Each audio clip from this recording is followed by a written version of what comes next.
Cœur de patrimoine, Cédric Decoeur. Bonjour à toutes et à tous et bienvenue dans ce nouveau numéro de Cœur de patrimoine. On est fin décembre, c'est bientôt la trêve des confiseurs, l'heure est au bilan, peut-être aux fermetures de comptes, vous allez recevoir vos relevés, mais c'est aussi le moment peut-être de réfléchir à quelques stratégies de dernière minute avant finalement que le gong fiscal ne retentisse. C'est ce qui va occuper toute l'émission aujourd'hui. C'est parti pour Cœur de patrimoine. Cœur de patrimoine, Cédric Decoeur. 2025, quelle année! On nous avait promis l'apaisement, on a eu la volatilité, on nous avait promis la reprise immobilière, on a eu, disons, un atterrissage contrôlé. Et côté fiscalité, le suspense aura duré jusqu'il y a quelques heures, jusqu'à l'automne, avec ce budget dit de redressement national et finalement cette loi spéciale qui se profile. Alors pour décrypter cette année charnière et surtout pour nous dire comment naviguer au cours des prochains mois, j'ai le plaisir de recevoir une grande voix de la gestion de patrimoine, Benoît Lombard. Bonjour Benoît. Bonjour Cédric. Merci d'être au rendez-vous, le président de l'UCGP, Union des conseils en gestion de patrimoine. Benoît, si vous deviez résumer 2025, disons en un seul mot, je vous en donne quelques-uns pêle-mêle qui me sont venus. Résilience, fatigue, opportunité, discernement, lequel, pourquoi ? Aucun des vôtres, mon cher Cédric. Bon. Je dirais instabilité. D'accord. Instabilité fiscale, instabilité géopolitique, puisque bien évidemment il y a les problématiques françaises, mais il y a les problématiques internationales importantes que l'on connaît, et instabilité politique, bien évidemment, avec ce feuilleton fiscal qui n'en finit pas, dont on a des réponses assez désagréables à présenter aujourd'hui. Alors, quel bilan vous tirez patrimonialement, j'entends, de cette année? Quels ont été les temps forts, selon vous? Les temps forts, d'abord, on a des marchés actions qui ont été extrêmement positifs, puisque je rappelle que le CAC, on a plus de 10, l'Eurostoxx 50, on a plus de 15. Aujourd'hui, tout peut changer encore dans les 10-15 derniers jours, mais à une performance qui est bonne, un Dow Jones qui est excellent, mais aussi, et ça c'est quand même un élément important que personne n'avait prévu, si je puis dire, c'est une forte dépréciation du dollar, non seulement contre l'euro, mais contre toute devise. Ce qui fait que si on a un Dow Jones qui a fait 17, avec un dollar qui fait moins 15, on n'a pas gagné grand-chose pour un investisseur en euros. Et puis aussi, toujours sur le marché des actions, une reprise du marché japonais, dont on ne parle pas assez, peut-être 24% aujourd'hui, et des pays émergents qui retrouvent un peu d'appétit pour les investisseurs. Mais c'est vrai que la croissance, elle est là. Elle est dans ces pays-là. Elle est un peu moins aux États-Unis. En Europe, c'est pas si mal que ça, mais elle est bien reprise dans ces pays asiatiques, pays émergents et Japon. Alors, attaquons tout de suite par le sujet qui fâche, celui de la fiscalité. Automne budgétaire houleux, on l'aura bien compris. On devait trouver 60 milliards d'euros d'économies ou de recettes. Et alors, on a tremblé. On a tremblé pour le fameux PFU, le prélèvement forfaitaire unique. On a tremblé pour l'assurance vie. Et au final, on peut se dire, finalement, Benoît, on s'en sort pas si mal ? On va poursuivre, j'allais dire, les tremblements que vous évoquiez. Je rappelle que l'année dernière, il n'y a pas eu de vote de budget. Eh bien, il n'y en a pas eu non plus cette année, puisqu'on sait que la commission mixte paritaire, aujourd'hui, n'a pas arrivé à un accord. Les 7 députés et 7 sénateurs ne se sont pas entendus. Et donc, on va avoir un bis repetita. L'année dernière, il y avait une loi spéciale qui avait été votée le 18 décembre. Là, on est le 19 aujourd'hui, donc quand ça sera publié, ça sera peut-être après. Mais on va encore avoir une loi spéciale pour conduire le budget, parce qu'il n'y a pas de shutdown en France. Et c'est quoi cette loi spéciale ? Elle reconduit, donc à l'identique, par effet miroir, le budget pour cette année à celui identique à l'année dernière. Mais ce qui veut donc dire que la partie recette ne va pas bouger, la partie dépenses non plus. Or, on devait avoir des économies, puisque, nous rappelle le gouverneur de la Banque de France, il s'agit de faire des économies. On va être à 5,3 du PIB en déficit, tandis qu'on devait être en dessous de 5. Si on n'a pas de loi de finances, ce que nous n'avons pas, on le sait. Aujourd'hui, on aura un déficit qui va se creuser. Alors, qu'est-ce qui va se passer ? Il va se passer, à l'instar de ce qui s'est passé en 2025. En 2026, on va avoir une loi de finances qui va être votée. L'année dernière, c'était au mois de février. Cette année, je ne sais quand. Et puis là, on aura des nouveautés fiscales qui vont être assez désagréables, parce que même le Conseil des prélèvements obligatoires, une émanation de la Cour des comptes, a demandé un allègement de certaines taxes, et puis une augmentation d'autres. On aura l'occasion de parler. Donc là, on est encore une nouvelle fois dans un climat d'incertitude. On a beaucoup parlé du projet de loi de financement de la sécurité sociale, où on sait que la réforme majeure du président Macron n'a pas été tenu. Eh bien là, on a un budget qui n'est pas tenu non plus, qui n'est pas voté, et bien évidemment, une incertitude pour l'année prochaine. Qu'est-ce qui impacte le plus les épargnants, vos clients, finalement, aujourd'hui ? C'est l'instabilité. Vous parliez...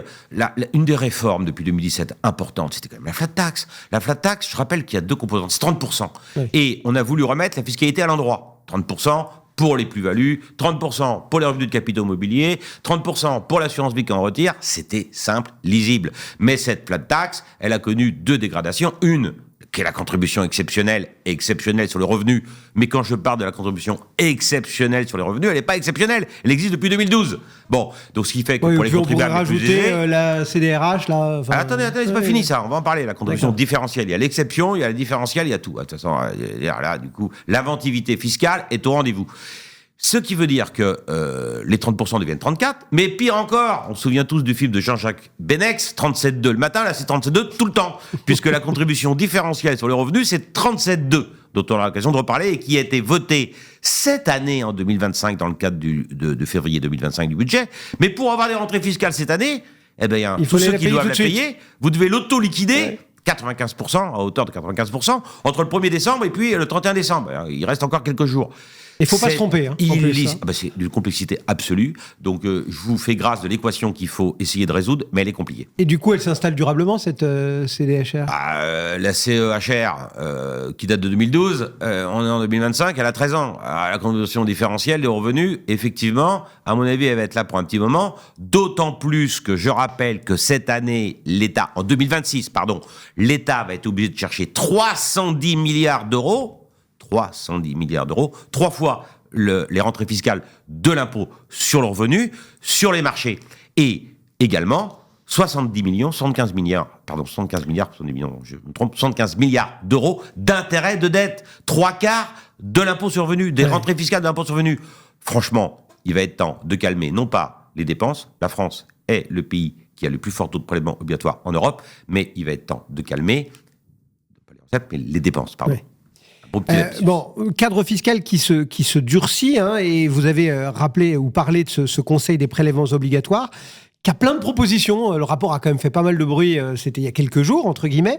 Et notamment, il y a le pacte Dutreil. Alors là, c'est un super outil patrimonial qui est en risque.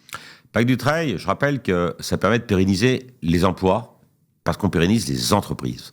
Et au lieu de se retrouver avec des héritiers qui sont obligés de vendre l'entreprise pour payer les droits, on va dire, voilà, si vous anticipez, si vous faites attention, si vous pérennisez cette entreprise, vous allez avoir un allègement des droits. Je rappelle que le pacte Dutreil donne une exonération de 75%, donc au titre des droits de donation ou de succession. Donation si on anticipe, succession si ça arrive et que ça n'a pas été prévu, il y a le réputé acquis qui existe, qui permettent de rentrer dans le cadre de dispositifs dans les 6 mois qui suivent le décès. Bon, mais en Espagne, par exemple, ils ont un Dutreil aussi à 90%.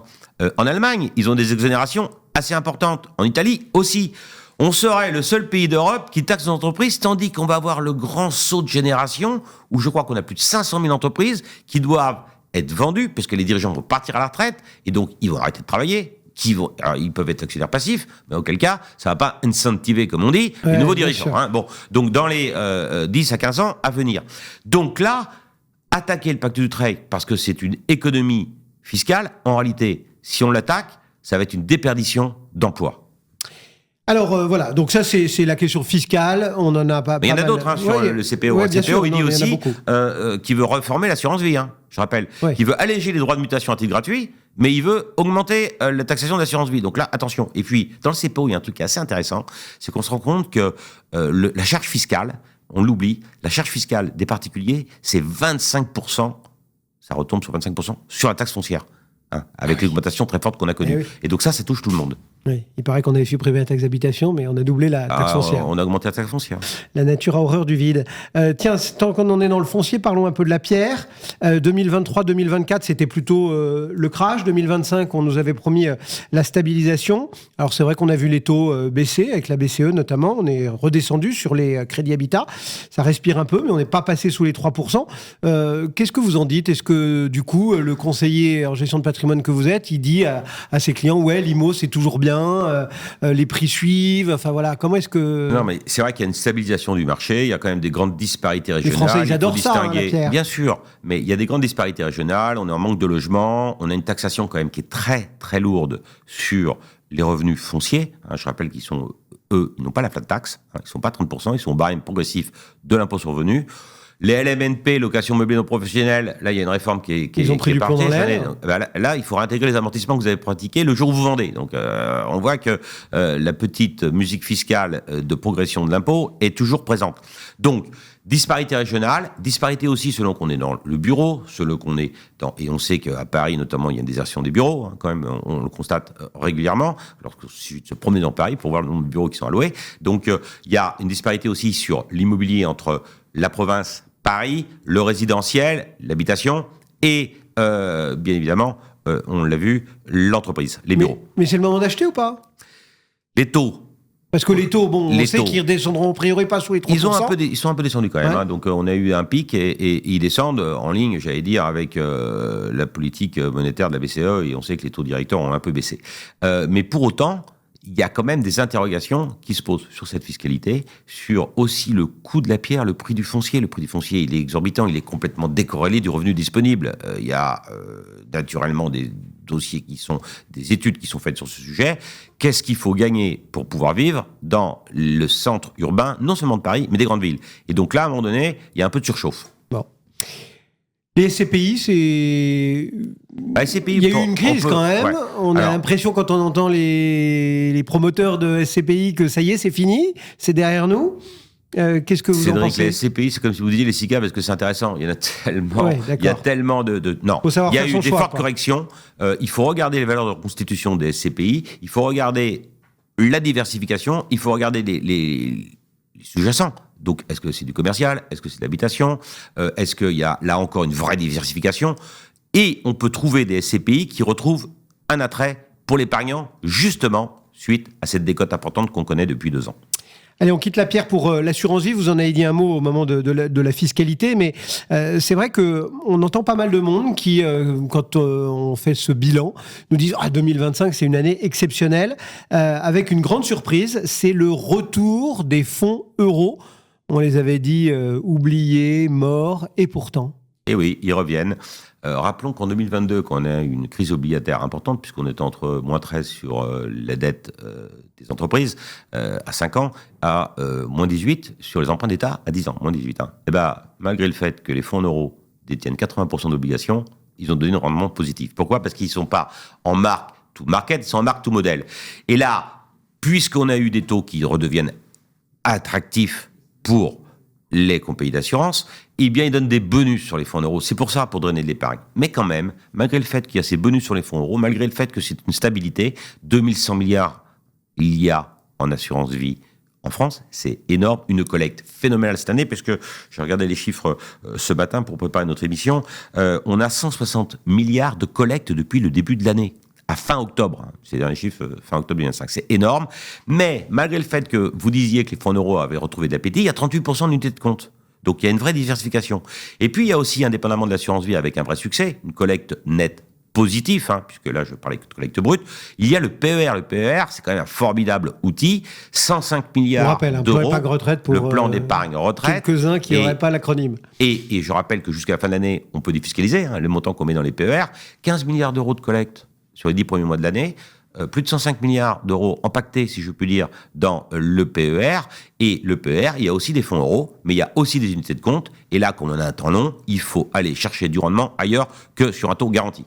Juste petite question au passage, puisque vous nous rappelez la temporalité du PER et le fait qu'on peut défiscaliser jusqu'à la fin de l'année. Quel conseil on peut donner aux auditeurs là? Il faut faire la course un peu entre guillemets aux produits de défiscalisation one shot ou c'est à utiliser après audit, on va dire. C'est bien évidemment utilisé après audit. Le PER, c'est pas une fiscalisation one shot. Donc vous investissez dans un actif qui doit vous permettre de constituer. Oui, c'est pas un Girardin, c'est pas... Non, et quand on parle de retraite je m'amuse quand on entend toujours parler, faut-il développer la retraite par capitalisation? En France, il existe. C'est le PER. C'est l'outil universel. Avant, il y avait tout un tas d'outils différents selon la catégorie de votre travail. Donc, si vous étiez fonctionnaire, c'était pas le même que si vous étiez indépendant, qui n'était pas le même que si vous étiez salarié. Aujourd'hui, il y a un outil universel qui est le PER. Le PER, c'est la retraite par capitalisation. Le PER, ça vous permet d'économiser aujourd'hui de l'impôt pour demain vous constituer une épargne que vous pourrez ponctionner en sifflet, au fil de l'eau, comme vous l'entendez, pour compléter vos revenus, dont on sait pertinemment que le taux de reconstitution et que le taux que votre retraite sera inférieur à ce que vous gagnez auparavant. Voilà. Bon, donc le PER, c'est un super méga outil qu'il faut regarder, non seulement à la fin d'année, mais tout le temps. Et j'allais dire, le meilleur moyen d'investir, c'est de lisser tous les ans, une petite ponction, tous les mois, une petite ponction sur votre compte pour alimenter votre PER. C'est le meilleur moyen pour investir en lissant les investissements dans le temps pour vous constituer une retraite future. Vous êtes président de l'UCGP, donc des conseillers en gestion de patrimoine. Du coup, j'aimerais bien aussi pas de tous les conseillers, des membres. J'aimerais bien aussi qu'on dérive un petit peu sur d'autres sujets qui peuvent résonner dans la tête de vos petits camarades CGP et puis peut-être aussi des clients, et notamment celui de l'intelligence artificielle. Quand on regarde toutes les enquêtes, on s'aperçoit que les CGP l'utilisent de plus en plus, régulièrement, nous disent quasiment 30% d'entre eux. Qu'est-ce que ça vous inspire de voir cette IA ? Bien sûr. L'intelligence artificielle, c'est un outil. C'est un outil C'est-à-dire qu'il ne va pas vous remplacer, elle ne va pas vous remplacer. Mais non, mais... que ce soit Claude, que ce soit Gemini, ils ne vont pas remplacer Benoît Lombard ? Je suis éminemment remplaçable. La quintessence du conseil, c'est quoi ? C'est la connaissance parfaite, non seulement de la situation patrimoniale des clients, non seulement de leur situation financière, non seulement de leurs revenus, de leurs dépenses, mais aussi de la famille, de l'environnement, de la psychologie, de la manière de se comporter, de la culture, de l'histoire de la famille. Bref, tout un tas d'éléments. Vous pouvez remplir votre bécane de tous ces éléments. Ça m'étonnerait qu'il puisse remplacer un conseiller. En revanche, le conseiller, il est augmenté. Il a un usage qui est l'IA pour essayer d'aller chercher. Moi, je l'utilise aussi tous les jours, l'IA. Ça me sert à quoi ? Ça me sert à aller sourcer donc mes recherches. Ça me sert à vérifier ces éléments. Si jamais vous allez vous demander à l'IA des aspects extrêmement techniques, vous êtes certain d'avoir des références de qualité, mais la synthèse, elle l'est pas toujours. Donc, et là, du coup, il faut de l'intelligence pour pouvoir aller rechercher ces synthèses. Ça, c'est pour des recherches qui relèvent, on va dire, du juridique, du fiscal, un domaine que j'adore. Mais sur la recherche de allocation d'actifs, je vous propose d'aller regarder sur ChatGPT, Gemini, ou d'autres, ouais. Donc Mistral, donc le cherchait, donc de demander quelle allocation d'actifs devez-vous avoir pour 2026. Là, vous allez être surpris. Et à la fin, il va vous demander d'aller voir un conseiller. Et vous savez quoi ? L'IA a raison. Bon, donc c'est c'est le CGP augmenté par l'IA et pas remplacé. Bien sûr. Mais comme tout, et puis vous savez, l'IA, ça repose sur la data. Donc la première des choses, c'est d'avoir de la data, d'aller chercher l'information, d'aller sourcer l'information. L'IA, c'est un accélérateur pour aller chercher de l'information. Allez, il nous reste quelques minutes. On se projette un peu maintenant à l'aube de 2026. Quels sont les signaux faibles finalement que vous captez, peut-être grâce à l'IA aussi ? Il y a quoi ? C'est la géopolitique, c'est l'incertitude française. On a parlé d'instabilité fiscale. C'est quand même un élément assez stressant pour les Français. Je rappelle qu'il y a moins d'un mois, un grand journal économique qui a publié un sondage. 75% des Français sont insatisfaits de la politique fiscale.